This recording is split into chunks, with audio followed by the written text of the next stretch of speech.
자본주의에서 부자가 되려면 좀 어떻게 해야 됩니까? 기브, 익스체인지 이 두 가지라고 봐요. 교환. 메시지를 줄 거냐, 서비스나 상품을 제공할 거냐, 정보나 유머를 줄 거냐, 돈을 빌려줄 거냐. 이 네 가지 중에 한 가지는 잘해야 돼요. 오늘의 주제는 부자의 사고방식 편입니다. 우리가 또 이게 부를 일구는 게 투자도 있지만 사실 이 라이프 스타일이 부와 떨어질래 떨어질 수 없잖아요. 형이 보셨을 때는 좀 부를 만드는 라이프 스타일과 부를 좀 없애는 또 라이프 스타일이 있잖아요. 이런 게 좀 어떤 것들이 있는지. 근데 라이프 스타일에서 필연적으로 들어가는 재료가 뭐냐면 시간하고 저는 돈이라고 봐요. 그렇죠. 남는 시간을 어떻게 쓸 거냐, 맞아. 이 돈을 어떻게 쓸 거냐. 이게 다지 뭐. 다예요. 맞아요. 근데 봐요. 이걸 다 쓰고 나면 마지막에 우리가 얻게 되는 건 뭐죠? 예를 들어 명품을 사면 물건이 우리 손에 쥐어지죠. 네. 시간을 쓰고 났을 때 뭐 그냥 잘 쉬었다 그럴 수도 있고 뭐 잘 보고 왔다 그럴 수도 있고. 근데 우리가 마지막에 캐치해야 될 게 뭐냐면 저는 경험이라고 봐요. 명품을 샀는데 가방만 타고 와 있어. 어떤 경험을 했죠?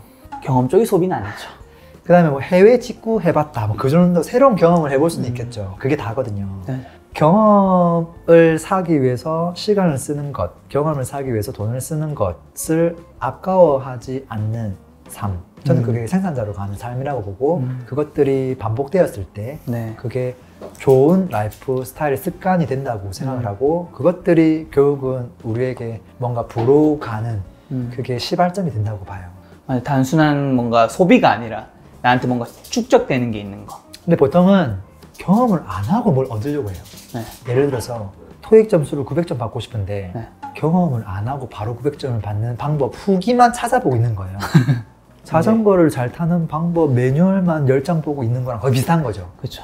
근데 그런 것들이 너무 많다라는 거예요. 맞아. 근데 자전거 매뉴얼을 보고 연구하는 사람은 없어요. 왜냐면 그건 너무 쉽죠. 그냥 딱 봐도 저거는 경험을 해야만 되는 거야를 알아요. 근데 예를 들어서 돈을 버는 방법, 부동산 투자하는 방법, 뭐 회사를 운영하는 방법, 그런 것들은 경험이 아니라 좋은 방법만 알면 된다라고 착각을 하는 사람들이 많아요. 그래서 이것들을 조금 흔드는 게 필요하다. 두 번째는 지금 라이프 스타일에 있어서 경험을 하긴 하는데 아무래도 돈이 나가죠. 이제 그것들을 어떻게 정의하냐는 부분인데 저는 소비와 지출을 구분하는 게 필요하다고 봐요. 둘 다 유사한 느낌이거든요. 소비도 돈이 나가는 것 같고 지출도 나가는 것 같아요. 그렇죠. 근데 명확하게 달라요. 뭐가 달라요? 돈이 들어오는 것은 뭐예요? 수입이에요. 나가는 걸 지출이라고 불러요. 지출에서 소비성 지출이냐 투자성 지출이냐로 나뉘는 거예요. 그때 소비라는 단위가 나오는 거거든요. 그러니까 소비는 지출 안에 들어가는 개념이에요. 그래서 지출은 하면 안 되는 녀석이 아니라 지출을 해야 돼요. 해야죠. 어디에 할 것이냐? 투자성 지출을 해야 된다. 그 투자성 지출을 무엇을 위해서 하냐? 경험을 사기 위해서 하는 것이다 라는 거예요. 근데 보통은 소비를 위한 지출만 하거든요.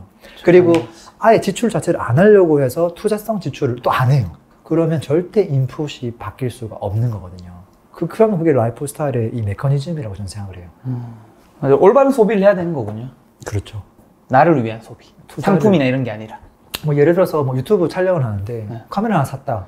이건 나를 위한, 경험을 위한 소비 쪽에 가깝겠죠. 네, 경험이 들어가거든요. 유튜브 채널 운영하게 되고 그 생태계를 이해하게 되고. 그러니까. 나중에 사람 MC는 그 CEO가 되어 있을 수도 있겠죠. 그렇죠.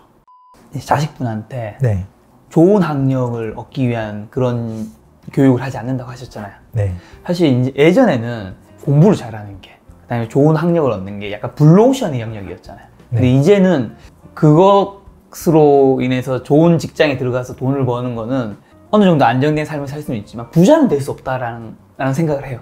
왜냐면 이제 학력과 부, 요거는 좀 어떻게 생각하세요? 일단 상관관계는 크지 않다고 생각해요.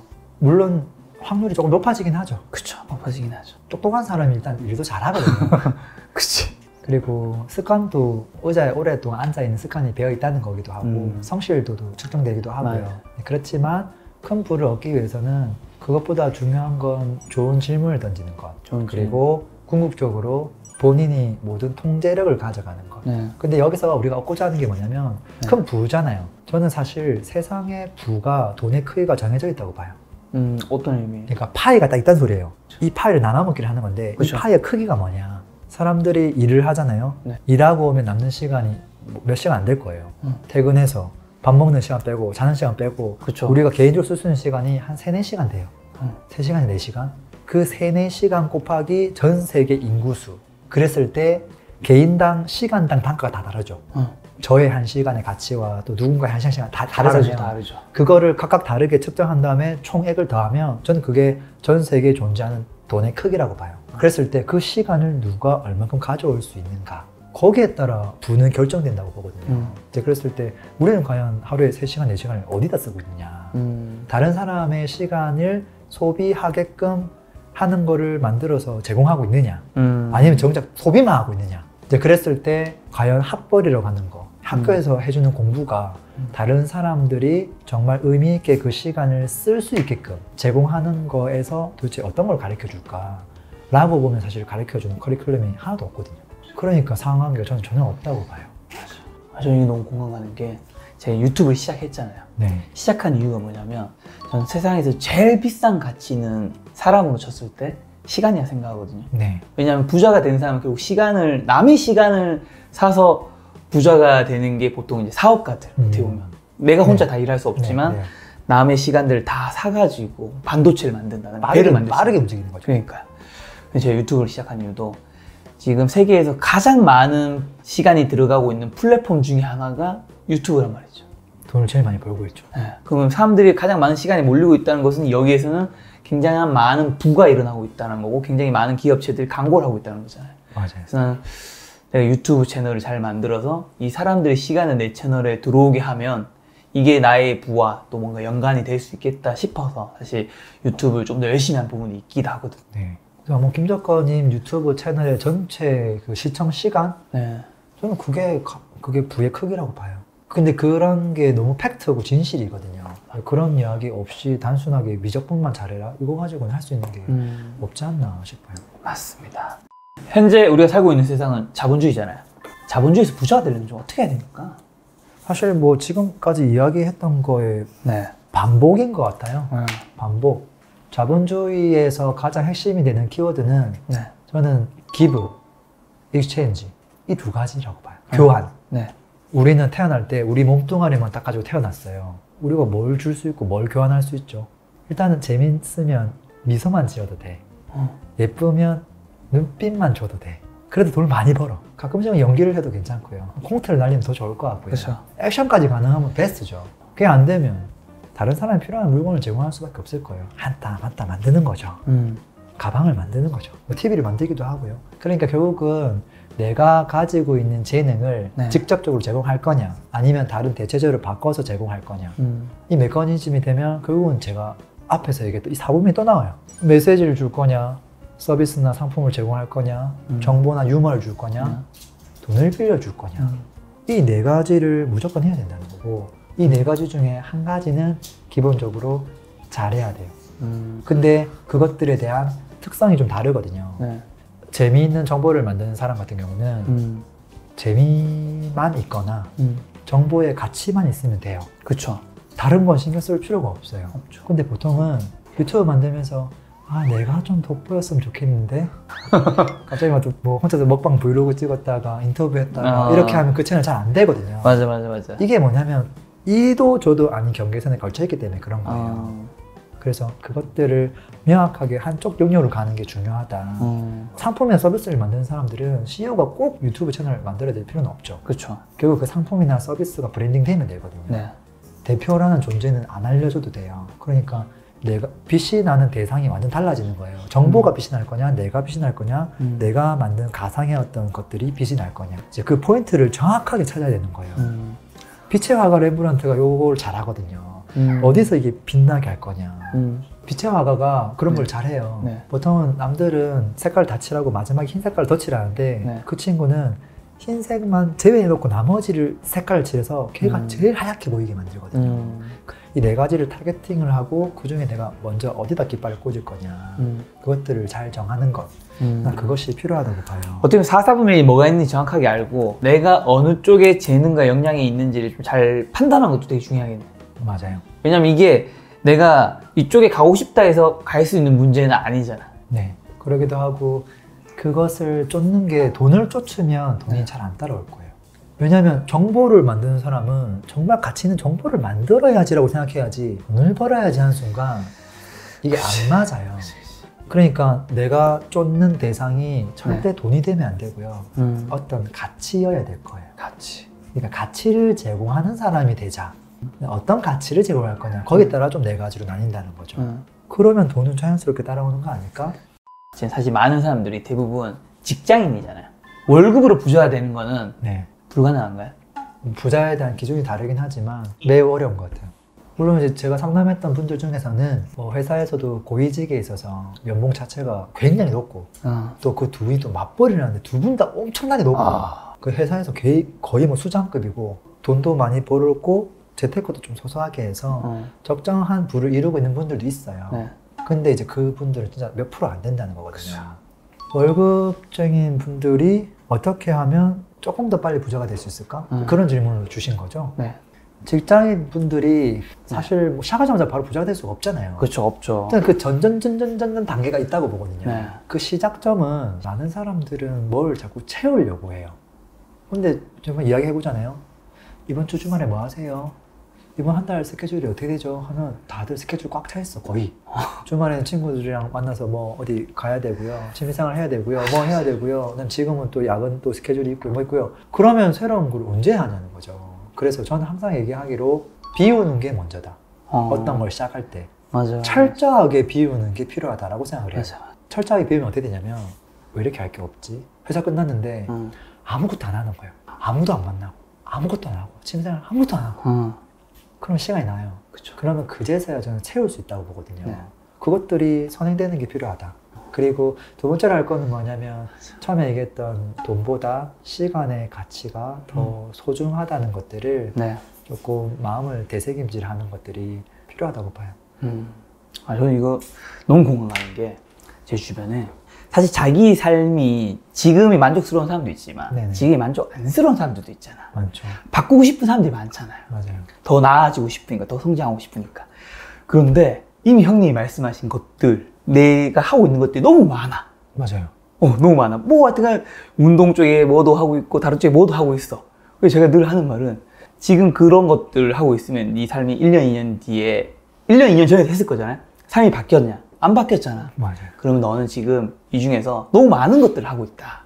뭘 좀 빼라. 빼고 너가 가고 싶은 만약에 그게 증권이라면 증권, 부동산이면 부동산, 작가라면 작가, 맞아요. 방향을 정하고 그를 위한 것들을 최대한 많이 채워라. 지금 이 여러 개를 했을 때 성과가 났다면 그대로 하면 되지만 맞아요. 안 났다면 맞아요. 좀 한 군데 방향성을 정하고 그걸 위한 것들을 쌓아야지 성과가 나는 거지. 지금 1, 2년 동안 3년 동안 계속 그렇게 했는데 성장이 안 보이는데 지금 그걸 반복하고 있으면 맞아요. 내년이라고 다르겠냐.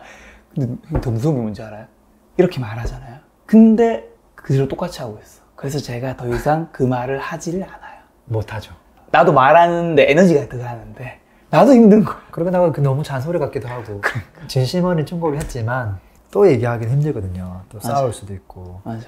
그리고 나면 이제 해야 될 거는 뭐냐면 내가 소유하고 있는 그 시간에 네. 대한 가치를 네. 금액으로 본인 스스로 결정하는 게 전 필요하다고 봐요. 예를 들어서 김 작가님이 어디에 가서 1시간짜리 강의를 요청받았어요. 막 100명, 200명이 모여 있대요. 네.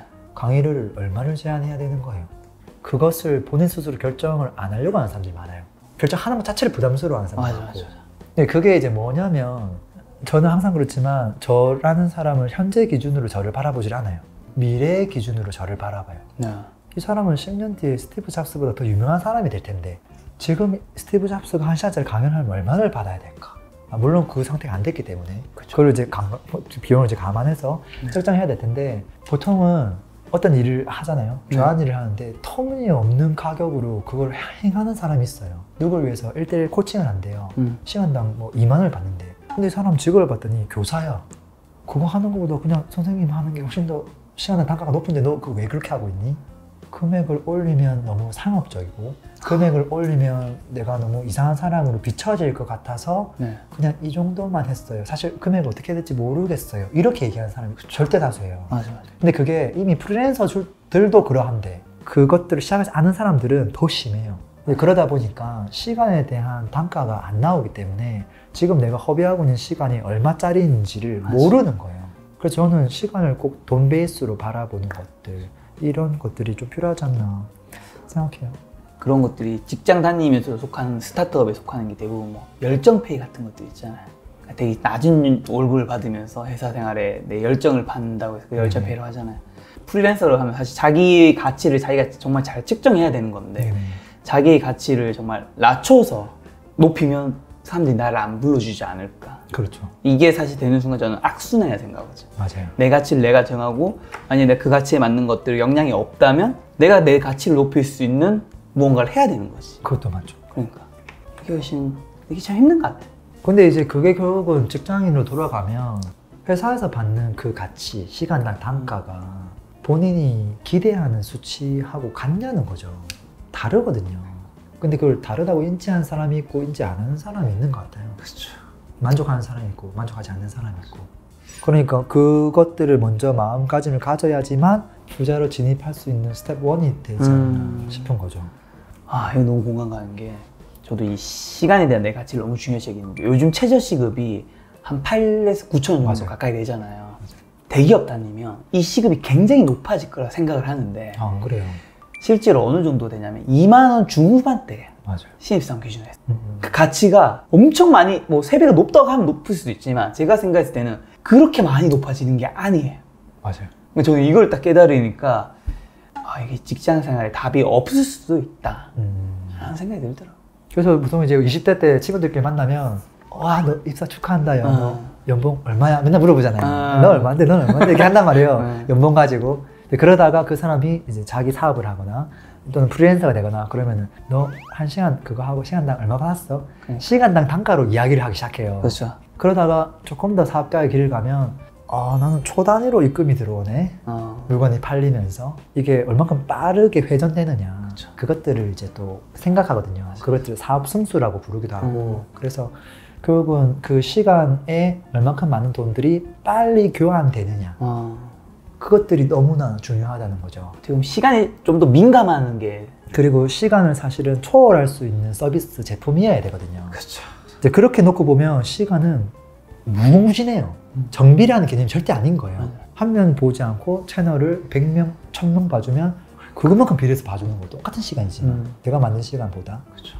그래서 시간에 대한 가치를 좀 깨닫는 게 중요한 것 같아요. 맞습니다.